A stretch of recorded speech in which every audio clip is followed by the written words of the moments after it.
What's up guys, welcome back to my channel, Willy Kun Channel, dan selamat datang lagi di podcast cerita seram. Nah, di episode kali ini seperti yang udah gue janjiin ke kalian, gue akan membawakan lagi kisah dari Natania, dimana kali ini dia akan menceritakan lebih lengkap kisah mengerikan dari rumahnya. Nah, pengalaman ini dia bawakan ketika dia baru pindah ke rumahnya ini, dimana ketika dia itu masih kecil dan kedua orang tuanya ini mendapatkan gangguan, tepatnya ketika maghrib. Gangguan apa itu bakal gue bawakan kepada kalian. Tapi sebelum gue membawakan ceritanya Natania ini, gue mau minta tolong ke kalian untuk selalu support channel ini dengan cara klik tombol subscribe-nya aja. Setelah itu, kalian juga bisa share podcast cerita seram ini setelah kalian mendengarnya. So, langsung aja gue akan membawakan kisah dari Natania. Let's go!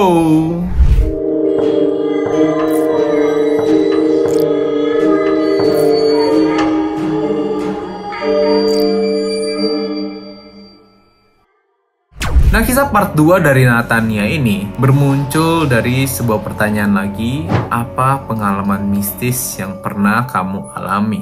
Nah, dia langsung saja menjawab, halo, kali ini saya ingin bercerita tentang pengalaman keluarga saya sendiri di rumah dan sekitarnya. Sebelum saya juga sudah cerita di mana di part yang satu, mohon maaf jika gaya penulisan saya masih berantakan karena baru kedua kalinya saya menulis. Saya adalah anak pertama dari 3 bersaudara. Adik saya yang pertama sekarang berumur 19 tahun dan adik saya yang kedua berumur 15 tahun. Saya sendiri hanya beda 3 tahun dari adik saya yang pertama. Tahu kan umur saya berapa? Hehehe. Saya sekeluarga tinggal di suatu perumahan klaster di daerah Tangerang. Awalnya, ayah dan ibu saya tinggal di Jakarta, tapi karena saat itu mereka masih tinggal bersama ibu dari ayah, atau yang disebut dengan nenek saya. Akhirnya, ibu dan ayah memutuskan untuk pindah, dan dapatlah rumah di daerah Cipondo, Tangerang. Mereka pindah ke rumah ini pas saya sudah di dunia. Waktu itu, saya masih berumur 2 tahun, rumah yang menurut kedua orang tua saya di klaster yang lingkungannya cukup nyaman. Peraturannya nggak rese dan tetangga-tetangganya juga cukup ramah. Rumahnya nggak kecil dan cukup luas juga. Ada 2 kamar di lantai 2 dan 2 kamar di lantai 1. Tapi, senyaman-nyamannya lingkungan dan rumah tetap saja ada kisah mistis di baliknya. Awal kami pindah gak ada hal-hal aneh. Di rumah masih aman-aman saja sampai setelah adik pertama saya lahir dan kedua orang tua saya jadi tahu apa yang gak boleh dilakuin saat maghrib menjelang di daerah perumahan ini. Tepat di depan rumah kami ada taman yang luas. Taman ini biasa dipakai buat tempat bermain anak-anak dan acara kecil-kecilan seperti pemilu dan acara 17-an. Nah, di taman itu ada pohon yang besar banget. Saya lupa beringin atau bukan. Pokoknya setiap saya main di taman itu ada azan maghrib sudah berkumandang, pasti ibu langsung menyuruh saya untuk masuk dan langsung dimandiin. Terus gak boleh keluar-keluar lagi. Tapi di satu waktu saya merasa lagi bandel-bandelnya. Waktu itu jam 6 sore udah cukup gelap. Saya dan teman-teman komplek masih aja main. Sudah azan dan ibu saya belum memanggil. Mungkin lupa. Namanya anak-anak, kalau belum dipanggil berarti mainnya belum selesai. Sampai akhirnya jam 6 sore lewat ibu saya baru keluar dari rumah dan langsung menyuruh saya pulang. Anak-anak lain yang ngeliat ibu saya datang juga langsung ikutan pulang. Memang harus ada orang tua yang nyuruh dulu baru pada masuk di dalam rumah. Ibu mengomeli saya katanya kalau udah gelap langsung masuk aja. Nggak usah nunggu disuruh dulu. Saya yang tadinya nggak mendengar langsung diam saat ibu saya ngomong di pohon yang gede itu ada setannya. Kamu mau nanti digangguin terus diculik? Dan ya, yang ditakutin sama saya dan ibu terjadi. Di tengah malam adik saya menangis. Tangisannya ini keras, gak seperti biasanya. Ibu berusaha memberikan susu untuknya, tapi tetap sama saja. Malah adik saya nggak mau. Saya sampai kebangun waktu itu dan ibu hanya menyuruh saya untuk tidur lagi. Saat itu saya tidur bersama ayah dan adik saya yang kecil bersama ibu di kamar belakang. Ibu dan ayah saya kebingungan karena tumben adik saya begini. Biasanya dia tenang-tenang aja tiap malam. Sampai pada akhirnya, ibu merasakan hal yang tidak wajar saat adik saya meminta keluar kamar. Tentu aja, permintaan adik saya gak diturutin sama ibu. Akhirnya, ibu dan ayah berdoa tengah malam agar adik saya dijauhkan dari mara bahaya dan gangguan yang ada. Sejam kemudian, adik saya kembali tenang dan tidur seakan-akan gak pernah terjadi apa-apa. Ibu baru memberitahu saya apa yang terjadi sama adik saat saya udah lumayan besar. Seingat saya pas saya sudah menginjak kelas 6 SD. Kata ibu, adik ketempelan penunggu pohon besar di taman dekat rumah. Saya bertanya, kok bisa? Padahal kan saya yang main di taman itu.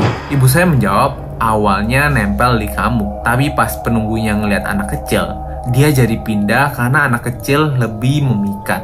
Makanya, mama bilang, kalau udah mendekati maghrib, langsung masuk aja. Saya bergidik saat tahu ternyata seperti itu. Gak lama, saya lupa apa alasan yang benernya. Pohon besar itu ditebang karena permintaan orang-orang di komplek itu. Ada yang bilang sih takut rubuh karena udah terlalu besar. Ada yang bilang juga suasana taman jadi seram karena pohon itu.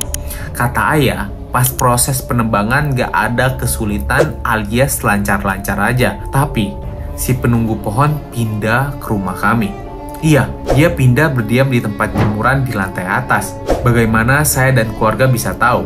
Nah, satu, kata satpam yang suka jaga keliling kompleks saat malam. Si penunggu ini suka terlihat berdiam diri di depan rumah saya. Wujudnya perempuan, berambut panjang dan memakai blus putih panjang. Kadang saat malam gerimis, perempuan ini suka jalan dari depan rumah ke ujung komplek yang dibatasi oleh portal ke klaster sebelah. Lalu pas dilihat lagi, perempuan itu udah hilang. Nah, yang kedua, perempuan ini juga suka keliling komplek, tukang nasi goreng keliling, dan sapamlah saksinya. Kadang diiringi suara tertawa sekilas-kilas. Nah, yang ketiga, perkataan seorang teman dan orang-orang pintar yang datang ke rumah. Di rumah saya ada sosok perempuan yang paling dominan di antara lainnya. Yang lain berwujud laki-laki dan laki-laki siluman, tapi mereka datang pergi nggak menetap. Nah, yang keempat, saya dan adik pertama saya mengalami gangguan yang cukup menyeramkan dari perempuan ini. Seakan-akan dia mau menunjukkan bahwa dia ada. Adik saya sering bermimpi seram tentang seorang perempuan, mukanya pucat dan di mimpinya hanya tertawa-tertawa saja. Kadang juga mimpi serem yang tidak jelas bagaimananya. Makanya, setiap malam adik saya meminta berpegangan tangan agar dia gak bermimpi buruk atau diganggu. Adik saya juga suka kebangun dan menangis karena memang serem banget. Saking seremnya, dia bisa membangunkan saya atau ayah saya, menungguinya sampai tidur atau malah tidur bareng di kamar orang tua saya. Nah, yang kelima, gangguan terhadap saya bisa dibilang membuat saya pertama kalinya berinteraksi secara jelas dengan makhluk tak kasat mata. Waktu menginjak SMP kelas 2, saya sering sekali tidur di atas jam 11 malam. Kadang jam 1 malam saya baru tidur. Nah, setiap jam 12 malam, suasana jadi mencekam dan sunyi. Dan saat itulah, di depan kamar saya dan orang tua saya adalah ruang tamu. Saya mendengar suara perempuan bersenandung. Suaranya hilang timbul, tapi cukup jelas.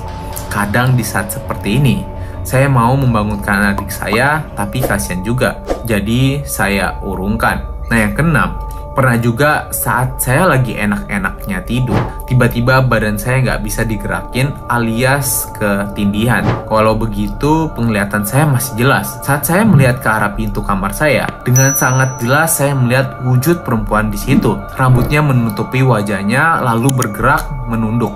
Sumpah, saat itu menjadi 5 menit terlama selama hidup saya. Dia menduduki seperti hendak kepo sama saya saat itu. Dan gak lama dia tegak lagi lalu hilang. Lalu habis itu badan saya bisa bergerak lagi dan saya berdoa dengan takut. Iya, takut dia datang lagi. Lalu saat saya kelas 2 SMA, ayah saya memanggil orang pintar untuk mengambil makhluk yang memang menunggu. Suasana saat itu saya masih ingat banget. Jam 8 malam yang sangat mencekam. Orang pintar itu datang dengan tangan kosong. Gak bawa mediator apapun, dia cuma bareng sama teman-temannya aja. Itu pun temannya cuma nunggu di ruang tamu bersama ibu saya. Orang pintar itu bersama ayah saya ke lantai 2 dan saya adik-adik disuruh menunggu di kamar, jangan keluar. Setelah setengah jam lebih, orang pintar itu turun bersama ayah saya dan hasil pengambilan itu dia membawa keris emas yang sangat kecil.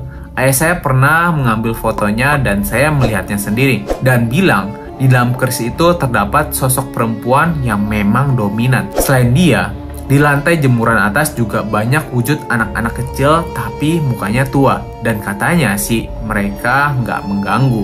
Orang pintar itu juga datang ke kantor ayah saya karena ada gangguan yang bisa dibilang mengancam nyawa karyawan di sana. Akan saya ceritakan lain waktu. Sampai sekarang kondisi rumah saya jadi lebih adem, nggak ada aneh-aneh lagi, tapi masih ada cerita-cerita tentang klaster tempat saya tinggal yang bakal saya ceritakan di lain waktu. Salam. Nah itu dia kisah yang dibawakan oleh Natania, di mana gangguan di rumahnya adalah sosok putih yang mengganggu sejak dia kecil sampai cukup dewasa ya, kelas 2 SMA. Dan akhirnya dibawa. Nah memang kalau bentuk-bentuk makhluk halus itu sih ketika diambil gitu atau dipindahkan, biasanya harus dipindahkan ke dalam satu wujud bendanya, seperti bisa batu, bisa keris atau apapun gitu, benda yang diinginkan oleh makhluk tersebut, sehingga makhluk tersebut bisa dibawa pergi dari tempat tersebut guys. Nah gimana?